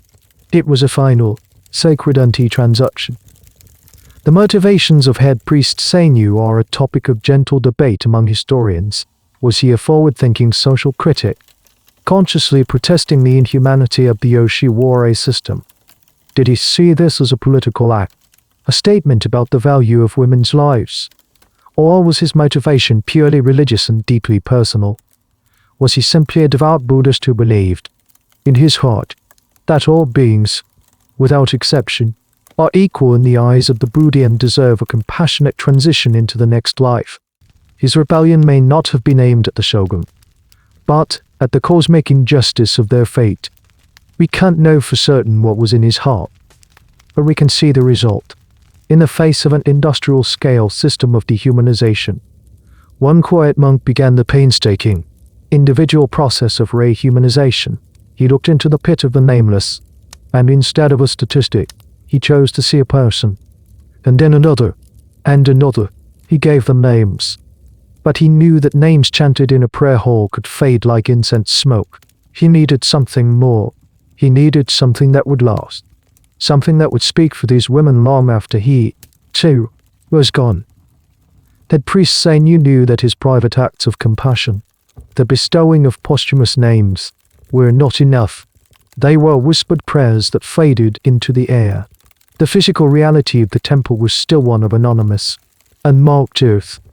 He needed to create and more, a focal point for this immense, unexpressed grief.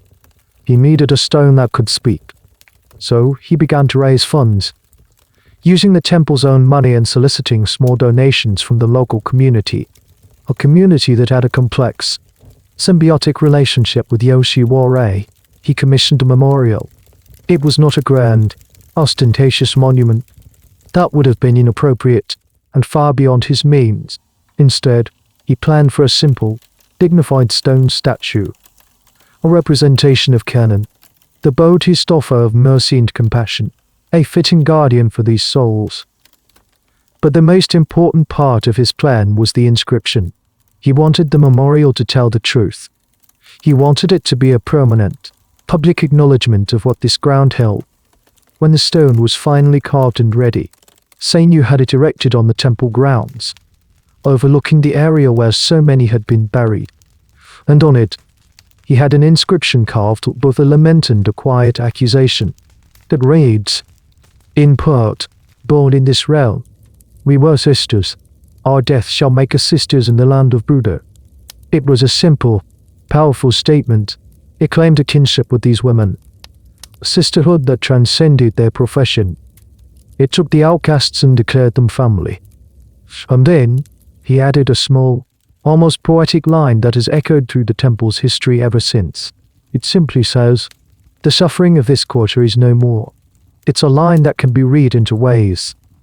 It can be a simple Buddhist sentiment, a prayer that their suffering has ended with their deaths and they have found peace in the afterlife. But it can also be read as a quiet, hopeful command, let this suffering be no more. Let this system of cruelty end. Here's a detail that underscores the quiet courage of this act. In the rigid, controlled society of Tokugawa Japan, public criticism of the government or its sanctioned institutions was extremely dangerous. Yoshiwara was a state-licensed, state-controlled enterprise. By erecting a public monument that explicitly spoke of the suffering of the district, Seiyu was treading on very thin ice. He was making a public statement about the human cost of a government-approved system. He veiled it in poetic, religious language, but the critique was there, carved in stone for all to see. The creation of this memorial is a subject of quiet admiration among historians. Did it change the system? No. The carts from Yoshiwara continued to arrive at Jokn-ji for decades after the statue was erected, but it changed the meaning of the temple grounds. It transformed the place from a mere disposal site into a site of memory. Estenius' rebellion was not to tear down the walls of Yoshiwara, but to build a place of dignity within the walls of his own temple. He created a permanent witness. The stone would stand there, long after the last lantern in Yoshiwara went out, bearing testimony to the lives that were consumed. You stand before this imagined memorial, a simple stone under a grey sky. It is not beautiful in the way the art of the floating world is beautiful. Its beauty is of a different kind. It is the beauty of a single, compassionate act in the face of overwhelming cruelty. It is the beauty of remembering in a world designed to make you forget. The head priest gave these women a final, collective name, sisters, and he gave them a voice, a quiet, enduring whisper from a piece of carved stone. The stone memorial stands as a silent witness, but the world around it refuses to stand still. You feel the ground beneath your feet tremble, a low, violent shudder that grows into a terrifying roar. The air fills with the shriek of splintering wood and the crash of falling roof tiles. This is the Great Nansei earthquake of 1855, the very disaster that so horrified head priest Seiyu and spurred him to action. In a city built of wood and paper, an earthquake was just the prelude to the main event. Fire. The overturned cooking fires and shattered lanterns of Yoshiwara would have ignited the district in minutes. The flimsy tenements, the grand tea houses, the latticed brothels, all would have become fuel for a raging inferno.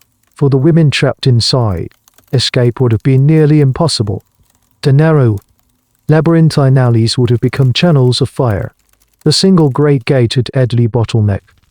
Hundreds, perhaps over 1,000, would have perished in a single night of chaos and flame.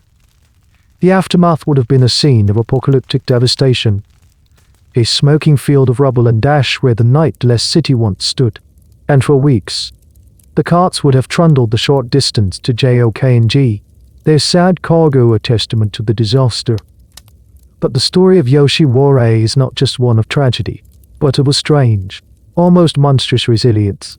The district was too profitable, too integral to the economy and social fabric of Edo, to be allowed to disappear. And so, with astonishing speed, the city would rebuild it. The brothel owners, the tea housekeepers, the shogunate itself. They all had a vested interest in getting the machine up and running again as quickly as possible. From the ashes, a new Yoshiwara would rise, almost identical to the one that had burned.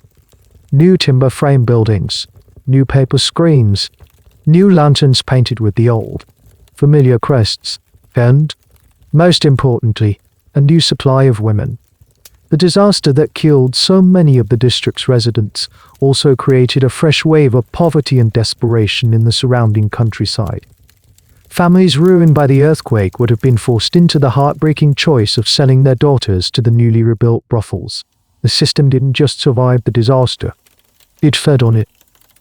This cycle of destruction and reconstruction is a key theme for historians studying Edo. The city burned down and was rebuilt so many times that its residents had a fatalistic, almost blaze attitude about it. But in Yoshiwara, this cycle had a particularly cruel dimension. The physical structure of the prison was repeatedly destroyed, offering a fleeting, chaotic chance of freedom, but the invisible, economic structure, the system of debt and indenture, remained perfectly intact. A woman's contract, her ledger of debt, was not destroyed in the fire.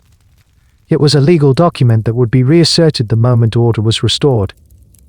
One of the more bizarre, niche debates among architectural historians is whether the layout of Yoshiwara changed significantly after these great fires. Did the planners ever try to create wider streets for fire breaks, or more exits for escape? The evidence suggests not. Each time it was rebuilt to the same basic, flawed design, a walled enclosure with narrow alleys and one main gate. The logic of containment and control always trumped the logic of safety. The cage was always rebuilt to be a cage. You stand in the rebuilt district. It is new. The wood is fresh. The lanterns are bright, but it is haunted. The ghosts of the old Yoshiwara are here, under the new floorboards. The system, like a stubborn, deep-rooted weed, has pushed its way back up through the scorched earth. The city burns. The city rebuilds. But the suffering remains constant. The memorial at JOKNG now stands not just as a monument to the daily attrition or deaths from disease and despair, but also to these great, periodic moments of catastrophic loss. It is a testament to the endurance of suffering and the terrible, unshakable permanence of the system that created it. The newly rebuilt Yoshiwara feels strangely eternal, a perfect replica of its former self. The wood smells new.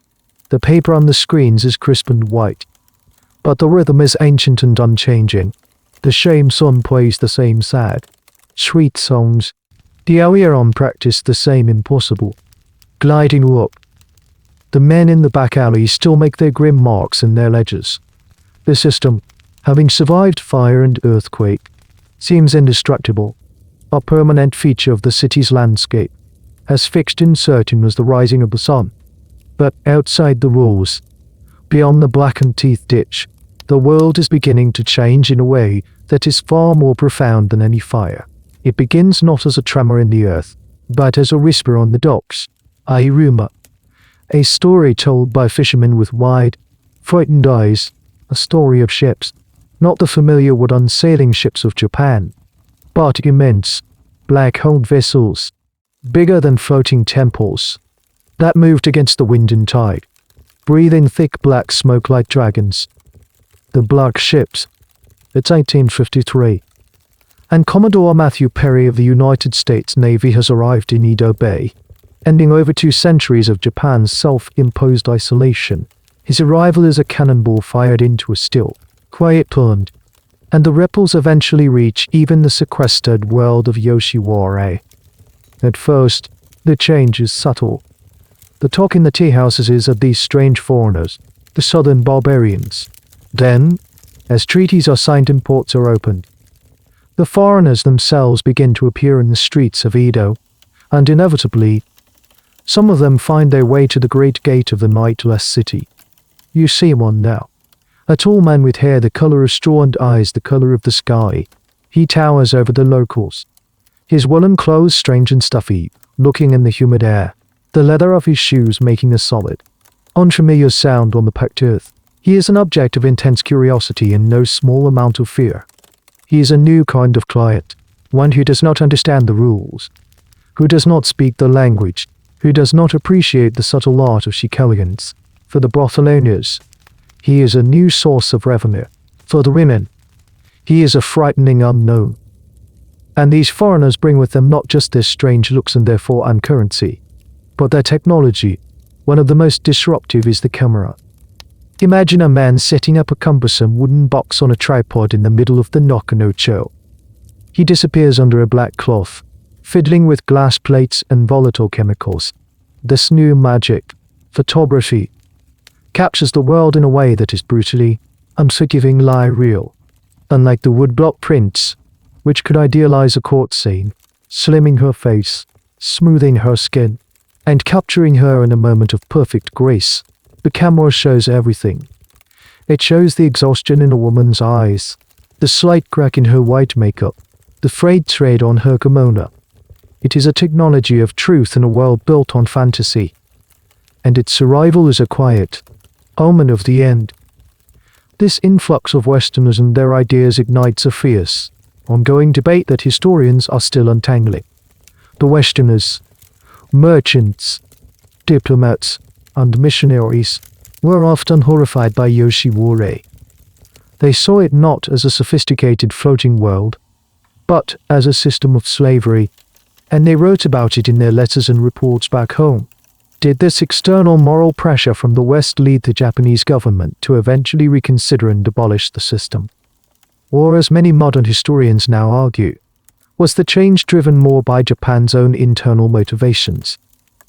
In the great rush to modernize during the subsequent Meiji Restoration, Japan was desperate to be seen as a civilized nation on the world stage, unequal to the great powers of Europe and America, keeping a massive, state-sanctioned brothel district on the edge of its new, modern capital was a source of national embarrassment.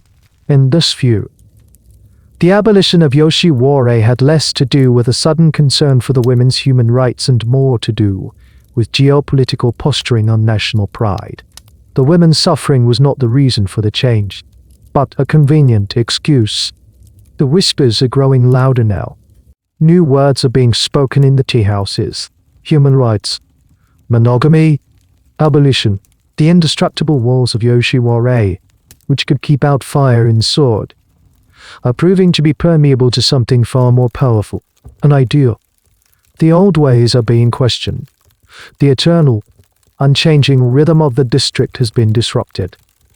The last act of this long, tragic play is about to begin, and the final curtain is starting to fall. The change, when it finally comes, is not a sudden, violent revolution. It is a slow, bureaucratic unraveling, a death by 1,000 administrative cuts.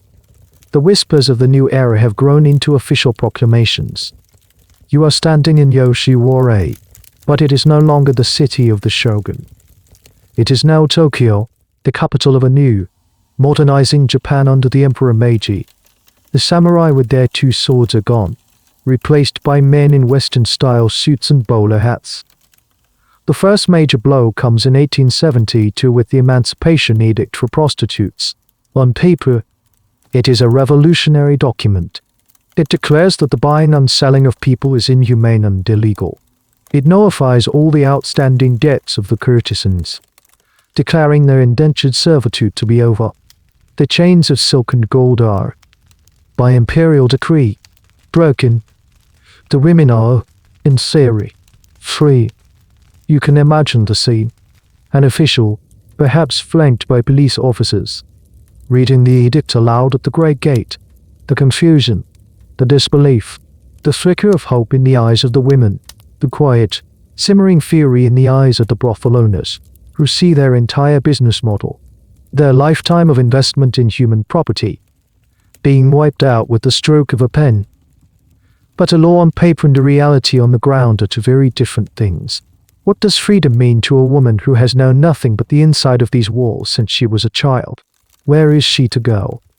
She has no money, no family to return to, no skills for the outside world, and a powerful social stigma attached to her name. And the brothel owners were not going to let go of their assets so easily. They quickly found loopholes. They invented new kinds of loans for food and lodging, ensnaring the women in fresh debt. They intimidated the women, telling them the outside world was a dangerous place where they would starve. So, for many, Freedom was just a new and more confusing form of imprisonment. The physical walls were still there, but now the cage was more psychological. Yet, some did leave. You can picture a small, steady trickle of women walking out of the great gate for the first time, not in a procession, but as individuals, carrying small bundles with their few possessions, blinking in the unfamiliar sunlight of the outside world. The district itself begins a long, slow decline. New laws chip away at its power. Restrictions are placed on its operating hours. The old rituals, like the grand court scene procession, begin to seem archaic and ridiculous in the new, fast-paced world of gaslights and streetcars. The high-class Oiran, with their elaborate etiquette and immense cost, are replaced by a new kind of woman, the geisha, who operates outside of Yoshiwara and emphasizes artistic performance over overt sexuality. And here was a curious, sad detail of the decline. As the district lost its prestige, it became a kind of historical theme park, a tourist attraction. People would come to gaze at the old ways, to see the last of the courtesans like living museum exhibits. The authenticity was gone, replaced by a kind of self-conscious performance of a history that was already dead. The final, definitive end comes much later. The district limps on, a shadow of its former self, through the early 20th century. It is destroyed again by fire in the Great Kanto earthquake of 1923 and rebuilt. It survives the Second World War, but its time is over in 1958. The post-war Japanese government passes the anti-prostitution law, which finally and unequivocally outlaws the practice nationwide. And with that, the last lantern in Yoshiwara goes out. You stand on the main avenue, the Nakano-cho. The beautiful buildings are being torn down, replaced by modern, anonymous apartment blocks and shops. The willow trees are cut down. The great gate is dismantled. The blackened teeth ditches filled in. The nightless city is being systematically erased from the map, its history paved over. The debate among historians about this final period is a poignant one. Was the final closure of Yoshiwara a true victory for women's rights? Or was it simply the final act of modernizing a nation, sweeping an embarrassing relic under the rug of history? Did anyone truly care about the fate of the last generation of women who worked there? Or were they, like all the generations before them, just an inconvenient problem to be tidied away? The silence that falls over the district is a new kind of silence. It is not the pre-dawn quiet between nights of revelry. It is the permanent, deep silence of a place that has ceased to exist. Its music and its suffering finally. Irrevocably. The silence of the paved-over district feels absolute, as if the ground itself has been forced to forget. The nightless city is gone, replaced by the mundane landscape of modern Tokyo. The stories of the Hell Courtesans, the Oiran's parade, the straw mat coffins, they all feel like a distant, half-remembered dream. A ghost story with no physical place to haunt. The floating world has finally, completely, floated away. But history is not just a story. It is a physical presence, buried in the soil. And in the late 20th and early 21st centuries, as new construction projects dig into the earth where Yoshiwara once stood, the past begins to re-emerge, not as a memory, but as a collection of hard, undeniable facts. You are now with a team of archaeologists. The noise is not of shame-sung music, but of jackhammers and the beep beep beep beep of reversing trucks. A construction crew, digging the foundations for a new building, has hit a layer of unexpected artifacts, and work has been halted. The archaeologists move in, their tools not the heavy machinery of construction, but the delicate brushes and trowels of discovery. Very carefully, they begin to excavate. They are digging through the layers of time. They find a layer of ash and charcoal, a clear signature of one of the great fires that periodically destroyed the district. Below that, they find the foundations of the old buildings, the post holes that once held up the grand tea houses and the cramped tenements. They are literally unearthing the map of the prison. And then, they find the objects. The small, intimate, and often heartbreaking debris of daily life.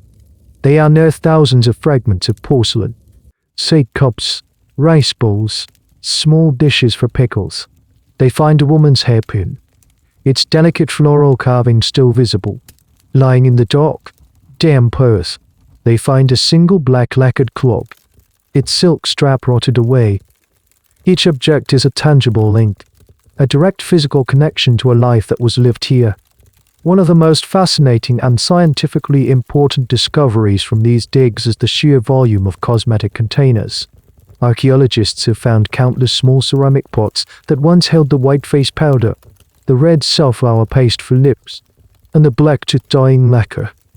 Chemical analysis of the residue in these pots has confirmed the presence of materials like lead in the face powder, a toxic substance that the women were applying to their skin day after day. This is the hard, scientific evidence of the slow poisoning that accompanied the aesthetic demands of their profession. But the most chilling discoveries are the ones made at the site of the old moat. The blackened teeth ditch, as they dredge the earth where it once lay, they find more than just discarded pottery. They find bones. The skeletons they unearth are small and frail. Forensic analysis by physical anthropologists reveals the grim truth of the stories. The bones show signs of severe malnutrition, of chronic, untreated infections. They find skeletons with the telltale lesions of advanced syphilis, the disease eating away at the very structure of the bone. And they find the bones of infants, tiny, delicate skeletons, discarded in the moat, providing the final, irrefutable proof of the whispered stories of infanticide. This is where the debate among historians becomes most visceral. For years, the more romanticized view of Yoshiwara could dismiss the grimmest stories as exaggerated folklore or abolitionist propaganda. But archaeology is a brutal corrective to wishful thinking. The bones do not lie. The chemical signatures do not embellish.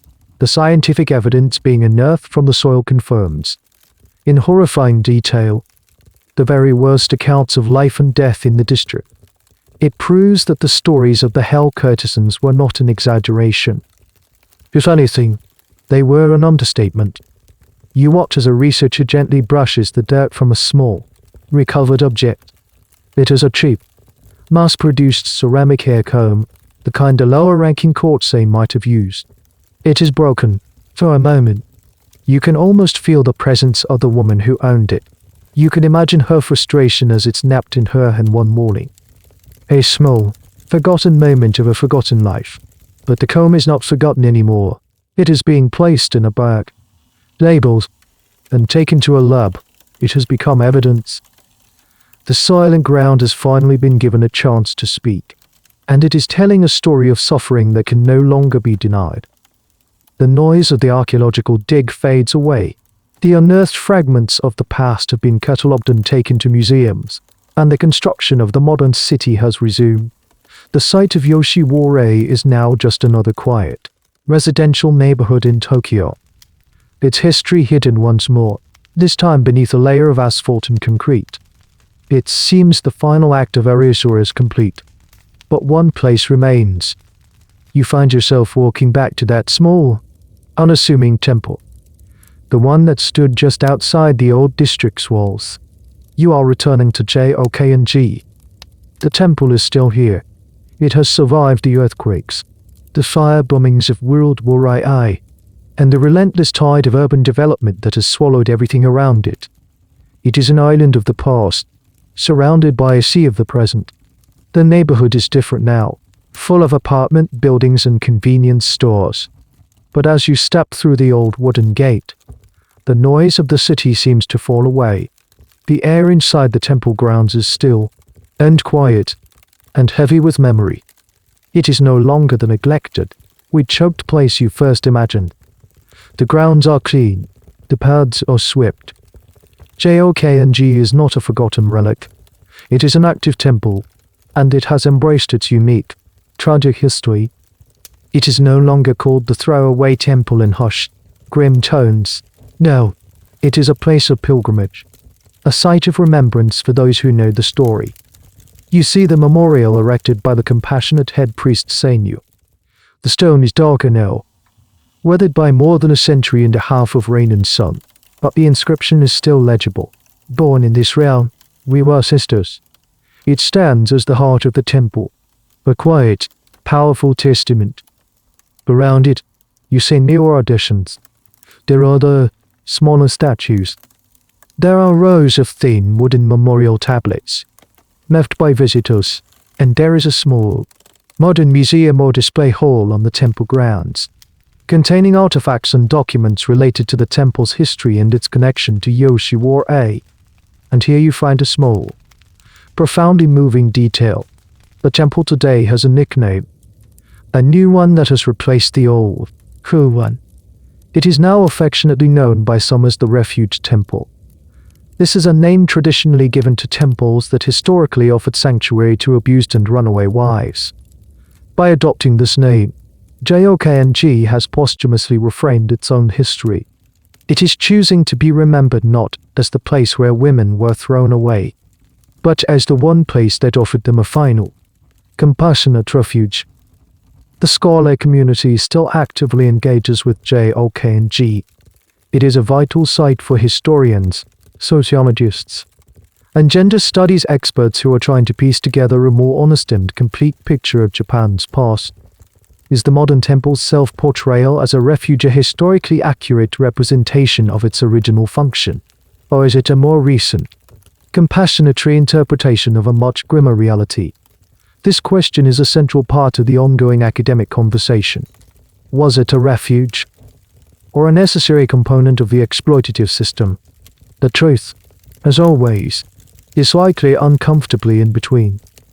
You watch as a visitor, a young woman, places a single, fresh flower at the base of Seinu's memorial. She stands for a moment, her head bowed in a silent gesture of respect. This is the temple's modern function. It is a place for quiet contemplation. It is a place to honor the nameless. It is a place that forces you to remember a part of history that the rest of the city has worked very hard to pave over and forget. The ghosts of Yoshiwara are no longer confined to the soil beneath the anonymous apartment blocks. They have found a home here, in this small, quiet temple. They are no longer the forgotten refuse of the floating world. They are its most enduring legacy, cared for by the quiet compassion of a long-dead priest and the continuing memory of those who come here to lay a flower and whisper a prayer. The temple of today stands as the final, gentle guardian of a story that must not be lost. The quiet of the temple follows you as you leave, a gentle, humming silence that stays with you even as you step back into the noise of the modern world. The story feels complete. You have walked through the dream, uncovered the nightmare, and stood at the edge of the mass grave. You have seen the monument and witnessed the slow, inevitable erasure of the district itself. You have, in a sense, seen the whole, terrible truth. And yet, as you reflect, you find your mind drifting away from the bones and the earth and the grand statistics. You find yourself thinking of the pictures, the beautiful, elegant, and impossibly seductive woodblock prints that you first encountered. The images of graceful women with swan-like necks and elaborate hairstyles, created by master artists like Utamaro and Hokwasi. These images survived. In fact, they thrived. They became the world's primary image of this time and place, collected in museums, printed in art books, and admired for their delicate beauty. The fantasy outlived the reality, and it's worth remembering how that fantasy was made. A single woodblock print was not the work of one solitary artist. It was a collaborative, almost industrial, process. First, the artist would draw the design in ink on thin paper. This master drawing was then pasted onto a block of cherry wood, and a master carver would painstakingly chisel away the wood, leaving only the artist's lines in raised relief. This was the key block. Then, a printer would apply ink to this block and press a sheet of damp paper onto it to create the black and white outline. For color prints, the artist would designate the colors, and a separate block would have to be carved for each individual color. It was a complex, multi-stage process involving a team of highly skilled artisans. It was, in its own way, an artistic factory. And this leads to the final, haunting question that historians and dark critics still grapple with. Why? Why does the fantasy endure with such power, while the truth is so willingly buried and forgotten? We have the archaeological proof, the temple records, the grim statistics. We know about the Hell Courtesans, the plum poison, and the 21. Zara forgotten souls at JOK&G. And yet, the image that comes to mind is still the graceful woman from the woodblock print, a symbol of a mysterious and beautiful old Japan. Is it simply because beauty is more pleasant to look at than suffering? Is it a form of collective cultural amnesia? A desire to create a romantic past that is more palatable than the messy, brutal truth? Or is there something more complicated at work? Perhaps the fantasy itself was so powerful, so perfectly constructed by the artists and the storytellers of the floating world, that it became a kind of hyper-reality. A story that felt more true and more lasting than the grim lives of the women it depicted. It's a debate with no easy answer, and it speaks to our own relationship with history, and the stories we choose to tell ourselves about the past. But for tonight, as our journey comes to its end, let's not think of the 21. Zeroth, the number is too vast, too anonymous. Let's not even think of the beautiful, false images on the paper prints. Instead, let's return to a single, dark, nameless alley in old Yoshiwara. Picture one woman. We don't know her birth name. We don't know what village she came from. We only know her by the grim title she was given. She is sitting in a cramped, shared room at the end of a long, exhausting night. For a brief moment, there are no clients, no ledgers, no threats. There is only the quiet. She catches her own reflection in a small, cheap, polished metal mirror, and in that fleeting second, behind the exhaustion and the despair, she sees not a hell court saying, not a number in a book, but herself, just for a moment, and the purpose of remembering this whole, long, terrible story is perhaps just to give her that one moment of her humanity back. And so, the story rests. The paper lanterns of Yoshiwara, which we lit together in our imagination, had all, one by one, flickered out, leaving only a soft and gentle darkness. The sounds of the shamisen have faded into a distant echo, and the echo itself has now dissolved into the quiet of your room. The great gate, which seemed so imposing, has become translucent, and has now disappeared into the evening mist. All that remains is this calm, peaceful space. The heavy silk kimono of the Oiran unwinds into soft threads of sleep. The cold, hard numbers in the debt ledger dissolve into meaningless dust. The high walls of the prison crumble into soft earth. There is nothing left to analyze, nothing left to understand. There is only the feeling of release, a gentle letting go, as the story and its sorrows drift away from you now, like a small boat disappearing over a calm, moonlit horizon. All that matters now is the rhythm of your own breath, the feeling of the support beneath you, and the gentle, welcome pull of a deep and restorative rest. Our journey together tonight ends here, in this quiet place. Should you need another tale to accompany you further into rest, my library of stories is always open for you. May your dreams be kind. Good night.